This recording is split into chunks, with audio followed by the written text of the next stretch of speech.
হাঁড়িটা আমাদের বড় হয়ে গেছে, চুলাটা অনেকটা ছোট হয়ে গেছে, লোড নিতে পারছিল না। তো আমাদের যে চাল ডাল এগুলো মিলে আমাদের প্রায় 5-6 কেজি হয়েছে। এই জন্য এই পাতিল আমাদের একটা পাতিলে ধরবে না, সম্ভব না। এর জন্য আমরা দুটো পাতিল নিয়েছি এবং সব মাংস এবং সবগুলো চাল একসাথে কষিয়ে তারপর আমরা অর্ধেক অর্ধেক করে আলাদা হাঁড়িতে মানে বসিয়ে রান্না করব। তো এটা প্ল্যান করার পর আমরা সবাই মিলে সব কিছুই মানে শুরু করে দিলাম এই মশলা দেওয়া। ভয় হচ্ছিল যে দুটো হাঁড়িতে একই রকম মশলা মানে লোড নিতে পারবে কি না চালের সাথে। তো সেই জন্য এই বুদ্ধিটা করা। আর চুলাটাও তো অনেকটা ছোটো হয়ে গেছে। তো অনেক কষ্ট করে আমরা এই রান্নাগুলো শেষ করলাম। একদিকে বাতাস, আরেকদিকে রোদ, একটু কষ্টই হয়েছে সবার, তার মধ্যে একটা আনন্দ ফিল করছি সবাই মিলে।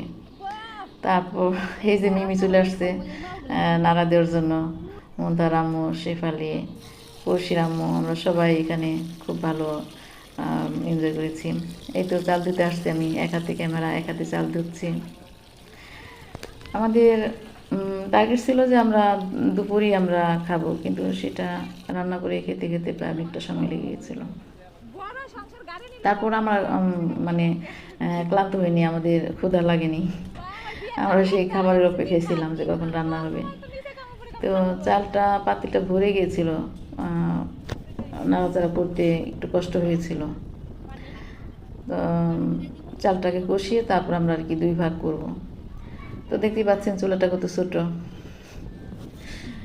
তো এই যে আপনাদের সবারই এরকম আমাদের মতো মাঝে মধ্যে এরকম মানে ছোটোখাটো বনভোজন এগুলো করা উচিত। কোনো একটা প্রোগ্রাম করলে সবার মধ্যে একটা থাকে, একটা ভালোবাসা গভীর হয়, আন্তরিকতা থাকে।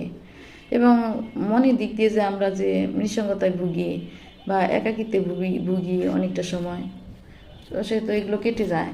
এই ছাদের পাশে আমার হাতে লাগানো পোলাও গাছ ছিল, সেখান থেকে পাতা নিতে আসছি যাতে খিচুড়ি স্মেলটা আর একটু মানে হার্ড হয়, খেতে ভালো লাগে। পোলাও পাতার স্মেলটা বেশ ভালো লাগে।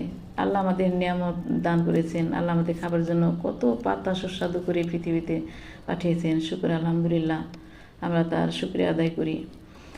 তো পোলাও পাতা ধুয়ে নিয়ে তারপর আমরা খিচুড়িতে দিয়ে দিয়েছি। আমাদের চারদিকে গ্রানে মোমো করছে যে বনভোজন।